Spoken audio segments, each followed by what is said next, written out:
நானும் பெருமையா சொல்றேன், நானும் ஒரு கிறிஸ்டியன் தான் அப்படின்னு நான் பெருமையா அங்க சொன்னேன். உடனே பல சங்கிகளுக்கு பயங்கர வைத்தறிச்சல். அது எப்படி சொல்லலாம் அப்படின்னு நான் இன்னைக்கு மீண்டும் உங்க முன்னாடி சொல்றேன், நானும் ஒரு கிறிஸ்தவன் தான். இங்க நீங்க ஆயிரக்கணக்கான கூடியிருக்கிறீங்க, கிறிஸ்துமஸ் மகிழ்ச்சியில இருக்கீங்க.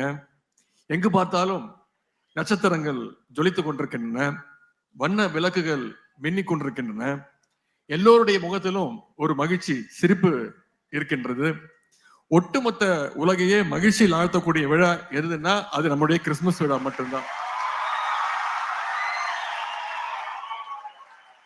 அது கிறிஸ்துமஸ் அப்படின்னா எனக்கு இன்னும் கூடுதல் மகிழ்ச்சி. உங்களுக்கு தெரியும், நான் படிச்சது டான் பாஸ்கோ ஸ்கூல்ல, அதன் பிறகு மேல் படிப்பு படிச்சது லயலா காலேஜ்ல. இங்கே குறிப்பிட்ட பேசும்போது கூட சொன்னாங்க, சென்ற ஆண்டு ஒரு கிறிஸ்துமஸ் நிகழ்ச்சியில கலந்து கொண்டு நானும் பெருமையா சொல்றேன், நானும் ஒரு கிறிஸ்டியன் தான் அப்படின்னு நான் பெருமையா அங்க சொன்னேன். உடனே உங்களுக்கு தெரியும், பல சங்கிகளுக்கு பயங்கர வைத்தறிச்சல். அது எப்படி சொல்லலாம் அப்படின்னு நான் இன்னைக்கு மீண்டும் உங்க முன்னாடி சொல்றேன். அதை சொல்றதுல நான் ரொம்ப பெருமைப்படுறேன். நானும் ஒரு கிறிஸ்தவன் தான்.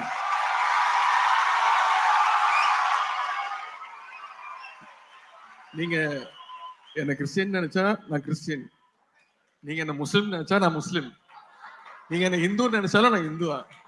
ஏன்னா நான் எல்லாருக்குமே பொதுவானவன் தான், எப்பொழுதுமே அப்படிதான் இருப்போம். எல்லா மதங்களுமே அடிப்படையே அன்புதான், அன்புதான் முக்கியம்.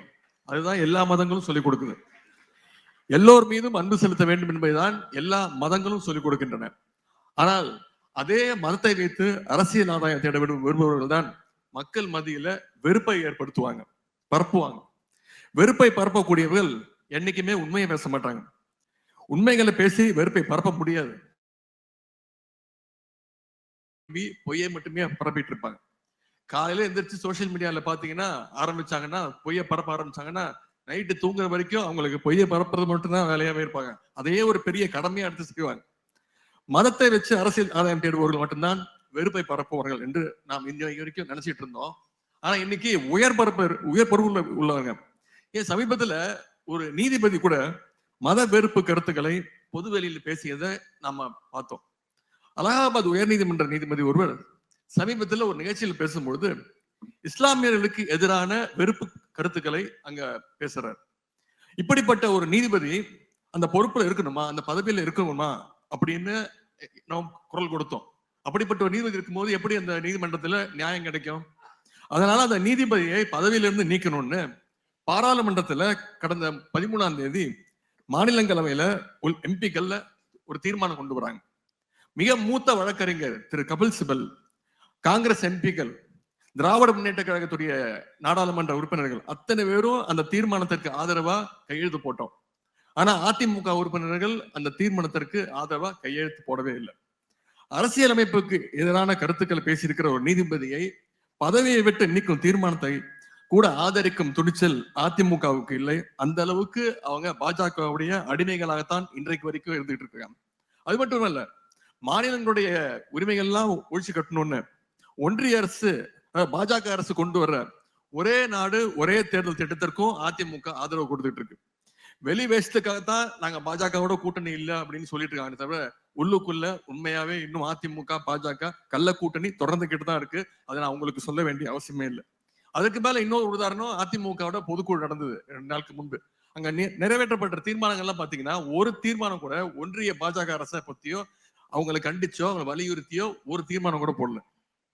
இப்படிப்பட்ட அதிமுகவை கூட இன்னும் ஒரு சிறுபான்மை அமைப்புகள் இன்னும் நம்புகிறார்களே என்று நினைக்கும் பொழுதுதான் எனக்கு மிகுந்த கவலையாக இருக்கின்றது.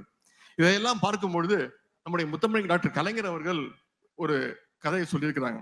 அவருடைய வார்த்தை தான் இது. பழைய இலக்கியத்துல 2 விதமான நிழல்கள், ஷேடோஸ், நிழல்கள் பற்றி ஒரு பாடல் சொல்லியிருக்கிறார். வடமொழியில் இருக்கக்கூடிய காளிதாசரால் எழுதப்பட்ட சாகுந்தலம், அதுல ஒரு நிழல் பற்றி அவர் சொல்கிறார். ஒரு ஊர்ல கடுமையான வறட்சி, ஒரு சொட்டு தண்ணீர் கூட இல்லை, நிலங்கள் எல்லாம் வெடித்து போயிருக்கின்றன, அந்த நிலத்துல பாம்பு ஒன்று ஊர்ந்து வருகின்றது. வெயில் ரொம்ப கடுமையாக இருப்பதால் அந்த தரை ரொம்ப சூடா இருக்கிறதுனால பாம்பால தரையில ஊர்ந்து வர முடியல. அதனால அந்த பாம்பு என்ன பண்ணுச்சு, தன்னுடைய தலையும் உடம்பையும் தூக்கிக்கிட்டு வெறும் வாழை மட்டும் வச்சுக்கிட்டு மெதுவா நகர்ந்து வந்துகிட்டே இருக்கு. கலப்பால கொஞ்ச நேரம் அந்த பாம்பு நிற்கும் பொழுது அந்த பாம்பினுடைய தலை மற்றும் உடம்போட நிழல் தரையில படுது. அந்த நிழலை பார்த்த ஒரு தவளை அந்த நிழல்ல வந்து நின்று கொண்டிருக்கிறது. பாம்பு கீழே குனிந்து பார்க்காமல் இருப்பதால் தவளைக்கு இதுவரைக்கும் எந்த பிரச்சனையும் இல்லை. ஆனால் பாம்பு கீழே பார்த்துச்சுன்னா தவளையோட என்ன நிலைமை உங்களுக்கு தெரியும். அடுத்து இன்னொரு கதை கலைஞர் சொல்றாரு. இரண்டாவது நிழல் பற்றி தமிழ் இலக்கியத்துல ஒரு பாடல் இருக்கின்றது. ஒரு தாய்மானும் குட்டி மானும் பாலைவனத்துல நடந்து போயிட்டு இருக்குது. உச்சி வெயில் தாங்க முடியவில்லை, அதே மாதிரி வெயில். குட்டிமானால் நடக்க முடியவில்லை. அப்பொழுது அந்த தாய்மான் நின்று கொண்டு அதனுடைய நிழல் ஒரு பக்கம் விழும்பொழுது தாய்மான் என்ன பண்ணுச்சு, அந்த குட்டிமானை கொண்டு வந்து என்னோட நிழல் நின்றுக்கோ அப்படின்னு ஓய்வெடுத்துக்கொள் அப்படின்னு அந்த தாய்மான் சொன்னது. கொளுத்தும் வெயிலை தான் தான் தாங்கி கொண்டு குட்டிமானுக்கு நிழல் கொடுத்தது அந்த தாய்மான். இப்போது இரண்டு நிழல்களை பற்றி உங்ககிட்ட நான் சொல்லியிருக்கிறேன். இதுல முதல்ல சொன்ன பாம்பு நிழல் இருக்கும் தவளை போலதான் ஒரு சிலர் அதிமுகவை மக்கள் பாக்குறாங்க. அந்த பாம்பு கொஞ்சம் கீழே குனிந்து பார்த்து விட்டால் தவளையுடைய கதை முடிஞ்சு போனுச்சு. ஆனால் திமுகவை நீங்கள் நம்புவது தாய்மான் நிழல்ல குட்டிமான் இலைப்பாறுவதை போல, அப்படிதான் நீங்க திமுகவை பாக்குறீங்க. இது அன்பால் செய்கின்ற உதவி, இதற்கு ஈடு இணையே கிடையாது. ஆகவே இந்த தமிழ் மண்ணில திராவிட முன்னேற்ற கழகம் என்ற இந்த இயக்கம் இருக்கின்றவரை சிறுபான்மை மக்களுக்காக என்றைக்கும் பாதுகாப்பாக இருப்போம் என்ற உறுதியினை நான் இங்கே தெரிவித்துக் கொண்டு, இங்க எனக்கு முன்பே பேசியவர்கள் சில கோரிக்கைகள் எல்லாம் வச்சிருக்கிறாங்க. நிச்சயமாக அடுத்த வருடம் உங்களுடைய மாநாட்டுக்கு முன்பு அந்த கோரிக்கைகள் எல்லாம் முதலமைச்சர் எடுத்துக்கொண்டு போய் விலக்கி அந்த கோரிக்கைகள்லாம் எதெல்லாம் நிறைவேற்றப்படுமோ கூடிய விரைவில், வெகு விரைவில் அதையெல்லாம் நான் செய்து கொடுப்போம். நம்முடைய கழக அரசு, நம்முடைய முதலமைச்சர் அவர்கள் செய்து கொடுப்பார் என்ற நம்பிக்கையை உங்கள்கிட்ட கூறிக்கொண்டு, 2026 சட்டமன்ற தேர்தலில் நம்முடைய முதலமைச்சர் கழக தலைவர் அவர்கள் சொல்லியிருக்கிறார், 200 தொகுதிக்கு அதிகமான தொகுதியில திமுக ஜெயிக்க, கழக அணி ஜெயிக்கும் அப்படின்னு சொல்லியிருக்கிறாரு.